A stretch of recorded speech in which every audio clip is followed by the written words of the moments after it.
তারেক রহমান কোনো কিং না, রাজা না, সে আমাদের সহযোদ্ধা দেশ গঠনের। শ্রমিক দিবসে নিজেরা শ্রমিক ডিক্লেয়ার করছে, এটা জাতীয় স্বার্থ। জাতীয় স্বার্থ কারণ এতে তো জামাত এনসিপির খুশি হওয়ার কথা, তাদের একটা লোককে বিএনপি মন্ত্রী বানাইছে। নিজের পক্ষে থাকলে সাধু, কিন্তু নিজের দলের বিরুদ্ধে গেলেই সে ক্রিমিনাল হয়ে যাচ্ছে। সে সবচেয়ে এখন এই সংস্কার উপর আস্থা না রাখলে জুলাই গাদ্দার, জুলাই বিরোধী, জনগণের সাথে প্রতারণা, এগুলি পলিটিক্যাল রেটরিক্স। সেই অন্তর্বর্তীকালীন সরকারের সমস্যাটা আপনি কেন বিএনপির ঘাড়ে চাপাচ্ছেন? প্রধানমন্ত্রীকে দেখিয়ে কেন যেন উনি রাজনৈতিক বিষয়গুলো একটু এড়িয়ে যেতে চান। আমরা প্রধানমন্ত্রীকে পলিটিক্যালি ভাইব্রেন্ট হিসেবে দেখতে চাই। কি মন্তব্য করবেন? দেখেন, এটা মন্তব্য নিষ্প্রয়োজন। ওনার আগে বললেন প্রধানমন্ত্রী বোবা, তারপরে বোবা প্রধানমন্ত্রী এমন বক্তৃতা দিল সেটা আর তারা হজম করতে পারলো না, তারপরে গালিগালাজ শুরু করে দিল তাদের জোট নেতারা।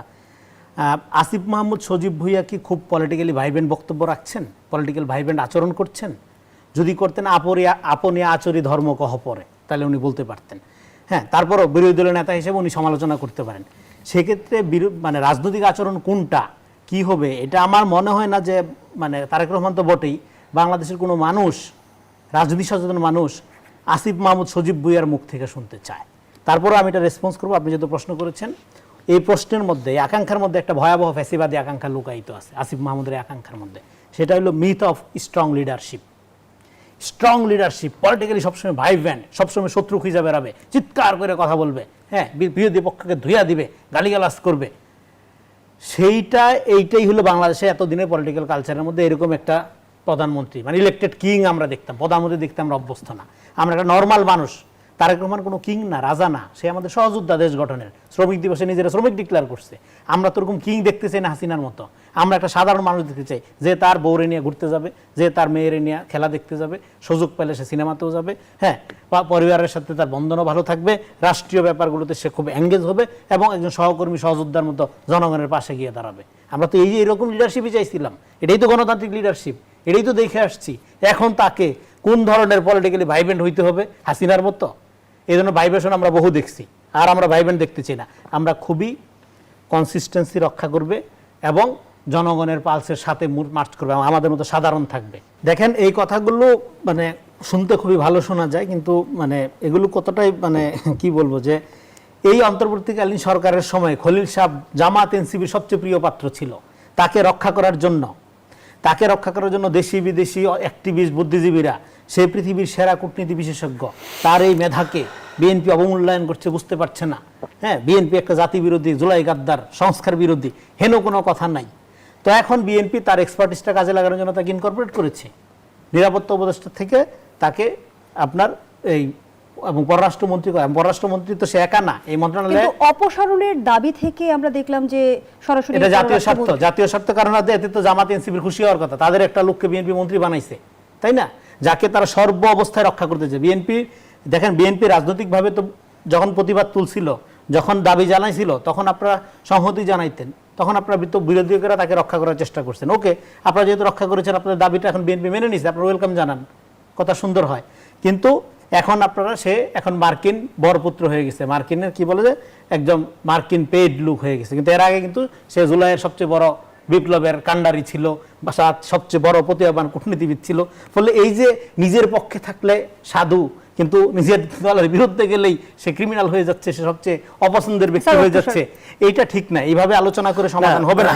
আমাদের পররাষ্ট্রমন্ত্রী খলিলুর রহমানকে নিয়ে আলাপ হচ্ছিল, এখানে সারোয়ার তুষার বলল যে কোন বিদেশ থেকে কে কি বললো এটা কিছু আসে যায় না, কোনো গুরুত্বপূর্ণ নেতা এটা পজিশন নেয় ওনার পক্ষে। নো, মুজিবুর রহমান মঞ্জু, ব্যারিস্টার ফুয়াদ, ওনাদেরকে নিশ্চয়ই ভুইফোন নেতা বলবেন না।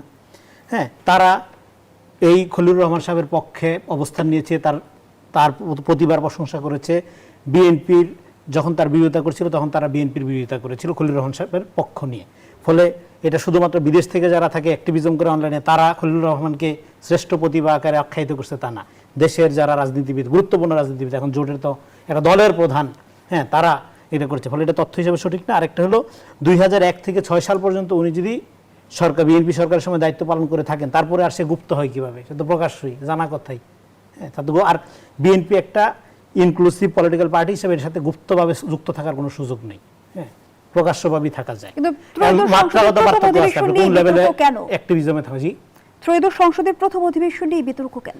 হ্যাঁ, এখন আচ্ছা, তারপরে আসেন আপনার এই যে দেখেন এখানে সংস্কার, নির্বাচন এবং এই জুলাই সনদ এবং আপনার গণতান্ত্রিক উত্তরণ এগুলোকে শুরুর থেকে এগুলোকে একটা কনস্পিরেসির মধ্যে নিয়ে যাওয়া হয়েছে এবং ডিপ স্টেটের এজেন্ডাগুলোর মধ্যে ঢুকে গিয়েছে। বিএনপি সালাউদ্দিন সাহেব যেটা বলেছে আমরা মেনে নিতে বাধ্য হয়েছি, এরকম কোনো কথা উনি বলেন নাই। উনি বলছে আমরা নির্বাচনের স্বার্থে, গণতান্ত্রিক উত্তরণের স্বার্থে আমরা মেনে নিয়েছি। কোনটা মেনে নিয়েছি? জনগণকে যেভাবে বলা হয়েছে, আমরা যে জুলাই সনদটা এই সংসদের দক্ষিণ প্লাজায় টিপ টিপ বৃষ্টিতে স্বাক্ষর করেছি, সেইটার গণভোটে রাজি হয়েছি, সেইটার ম্যান্ডেট অক্ষরে অক্ষরে পালন করবো, সে কথা এখনও বলতেছে, সমস্যা কোথায়? এবং সেখানে যেগুলোতে নোট অফ ডিসেন্ট আছে সেগুলোতে এই সংসদে রহিত করে রাখছে, আরও অধিক যাচাই বাছাই করে তারপরে আইন করা হবে। সো বিএনপির পুরো আচরণের মধ্যে একটা কনসিস্টেন্সি আছে। কিন্তু আপনারা মনে করছেন যে এই যে অধ্যাদেশ মানে কি স্বল্প সময়ের জন্য আইন, অধ্যাদেশকে আপনারা মনে করতেছেন এটা একটা নির্বাচিত পার্লামেন্ট মানতে বাধ্য, এটা একটা অগণতান্ত্রিক আচরণ। কিন্তু গণভোটে যে জনগণ রায় দিয়েছে, তো সে জনগণ রায় দিয়েছে, এই রায় তো জনগণ বিএনপি চেয়েছে, হাবোর্ড বিএনপি চেয়েছে, তো সমস্যা কি? এই যেই সনদে স্বাক্ষর করেছি তার জন্য আমরা হাবোর্ড চেয়েছি। বিএনপি যখন হ্যাঁ ভোট চেয়েছে তখন কি গণভোটের প্রশ্ন দেখেনি? গণভোটের প্রশ্নের মধ্যে তো এটা ছিল যে নির্বাচিত রাজনৈতিক দল তারা যেই মতো স্বাক্ষর করেছে সেই অনুযায়ী বাস্তবায়ন করবে, ছিলই তো, না দেখার কি আছে? তো সেই মতো বাস্তবায়ন করবে, সেখানে নোট অফ ডিসেন্ট সহ স্বাক্ষরিত হয়েছে। আপনি জুলাই সনদে দেখেন, জুলাই সনদের যেটা স্বাক্ষর হয়েছে সেখানে যেখানে নোট অফ ডিসেন্ট আছে সেই ক্লজগুলোতে আপনি দেখেন প্রত্যেক জায়গায় ফার্স্ট ব্র্যাকেটে লেখা আছে নির্বাচনের আগে গণভোটে বিএনপির রাজনৈতিক কৌশলের অংশ ছিল কিনা। গণভোটের হ্যাঁ প্রশ্ন নিয়ে বিতর্ক ছিল, শুধু বিএনপি না, অনেকে বলছে এইভাবে 4টা ক্লজ দিয়ে প্রশ্ন অপরিচ্ছন্ন, এটা জনগণও কনফিউজ ছিল। কারণ আপনি হ্যাঁ না বলতেছেন আবার 4টা প্রশ্ন দিচ্ছেন, এটা তো মানুষকে বিভ্রান্ত করেছে। সেটা তো টেকনিক্যাল সমস্যা, সেই অন্তর্বর্তীকালীন টেকনিক্যাল সমস্যা, অন্তর্বর্তীকালীন সরকারের সমস্যা। এবং তারা একটা অধ্যাদেশ যেটা জারি করেছে সেটার প্রতিবাদ আমি তখনই করেছিলাম যে অধ্যাদেশ গোজামিল দেওয়া, এটা পরিষ্কার না। সেই অন্তর্বর্তীকালীন সরকারের সমস্যাটা আপনি কেন বিএনপির ঘাড়ে চাপাচ্ছেন? হ্যাঁ, বিএনপি এখন এটা নিয়ে প্রবল আন্দোলন গড়ে তুলতে পারতো, প্রবল প্রতিবাদ, না বিএনপি নির্বাচন দরকার জনগণের স্বার্থে, দেশের সাথে। কারণ মব কালচারে একটা অস্থিতিশীলতার মধ্যে দেশকে অন্যদিকে নিয়ে যাচ্ছিল। আজকে দেখেন সেই অস্থিতিশীলতার জোয়ারে আজকে একটা হিন্দুত্ববাদী ফ্যানাটিক শক্তি পাশের দেশে ক্ষমতায় চলে আসছে এবং তারা ক্ষমতায় আসার ক্ষেত্রে প্রধান অস্ত্র হিসেবে ব্যবহার করেছে বাংলাদেশ ঘৃণা। এবং সেটা কেন? এখানে একটা ডানপন্থা উগ্রপন্থার উত্থান হচ্ছে, ফলে ভীষণ বেঙ্গল সফল করার জন্য যে প্রচেষ্টা নরেন্দ্র মোদী দীর্ঘদিন যাবৎ চালাচ্ছিল সেটা ছলে বলে কৌশলে আজকে হাসিল করে নিচ্ছে। এবং সেখানে নির্বাচনে যাওয়ার পরেই মুসলমানদের বাড়িতে আজকে আক্রমণ হচ্ছে, আজকে ওইখানকার মাইনরিটির অবস্থা দেখেন আপনি। ফলে এই যে এই ধরনের রাইট উইং পলিটিক্স, অনুভূতির রাজনীতি আজকে কত বড় বিপদ ডেকে আনে সেটা একটা জ্বলন্ত উদাহরণ আজকে কিন্তু আমরা পশ্চিমবঙ্গে দেখে ফেলছি। ফলে আমরা যে সতর্কতা বারবার করছিলাম যে এখানে ডেমোক্রেটিক ভ্যালুসগুলোকে মেইনস্ট্রিম করতে হবে, পারসেপশন ক্রিয়েশনের রাজনীতি থেকে বের হয়ে জনগণের মধ্যে যাইতে হবে। এবং যার যার কর্মসূচি নিয়ে আপনারা যান, বিএনপি কর্মসূচি নিয়ে গিয়েছে, বিএনপিকে মানুষ ম্যান্ডেট দিয়েছে এবং সেই ম্যান্ডেটের আলোকে বিএনপি তার নির্বাচনী ইস্তেহার প্রণয়ন করেছে। এখন সেগুলো যদি সে বাস্তবায়ন করতে ব্যর্থ হয়, জনগণ মুখ ফিরায় নেবে, তাকে জবাব দিবে না। কিন্তু এটা নিয়ে আপনার রাজনীতি যদি হয়, এবং আরেকটা জিনিস দেখেন, অন্তর্বর্তীকালীন সরকার এখন রাজনীতি হচ্ছে, তাহলে শুরু থেকেই হচ্ছে, এখন কেন? আপনার অন্তর্বর্তীকালীন সরকারের আমলে 18 মাস আপনি যে শাসন কাঠামো প্রয়োজন, এই অন্তর্বর্তীকালীন সরকারের আমলে যে অধ্যাদেশগুলো 133 এগুলি কেন করা হয়েছিল? সেই সময়ের শাসন কাঠামোটা ঠিকমতো চালানোর জন্য, রাষ্ট্র পরিচালনা করার স্বার্থে, যেহেতু এটা একটা বিশেষ পরিস্থিতির সরকার ছিল। তাহলে 18 মাসে তারা সরকার চালানোর মধ্য দিয়ে অনেকগুলো আইনের প্র্যাকটিস তারা করেছে, করার পরেও মানুষ তো নির্বাচনের জন্য পারলে আরেকটু হলে আন্দোলনে চলে যেত। তার মানে সেই সরকারের মধ্যে বাকিগুলো যদি পূর্ণাঙ্গভাবে বাস্তবায়ন হইতো, সেই সরকারের শাসন কাঠামোর মধ্যে বাংলাদেশ কোন দিকে যাচ্ছিল তার একটা নিশানা কিন্তু আমরা 18 মাসে দেখছি। ফলে একটা বিশেষজ্ঞ নির্ভর, বুদ্ধিজীবী নির্ভর একটা সংস্কার প্রস্তাবনাই বাংলাদেশকে একটা কল্যাণের দিকে নিয়ে যাবে তার কোনো গ্যারান্টি নেই। কারণ কৃষি প্রধান বাংলাদেশ, কৃষকের ভাগ্যের উন্নয়ন না হলে দেশের উন্নয়ন হবে না, এটা একটা দুধের শিশুও বুঝে। কিন্তু তারা কৃষি সংস্কার কমিশনই করে নেই। তাহলে এই সংস্কারের উপর আপনি আস্থা রাখেন কিভাবে? এখন এই সংস্কারের উপর আস্থা না রাখলে জুলাই গাদ্দার, জুলাই বিরোধী, জনগণের সাথে প্রতারণা, এগুলি পলিটিক্যাল রেটরিক্স। ডেফিনেটলি বাংলাদেশের পুনর্গঠন লাগবে। সেই পুনর্গঠনটা কিভাবে হবে? সেই পুনর্গঠনের প্রক্রিয়াটা হবে পলিটিক্যাল।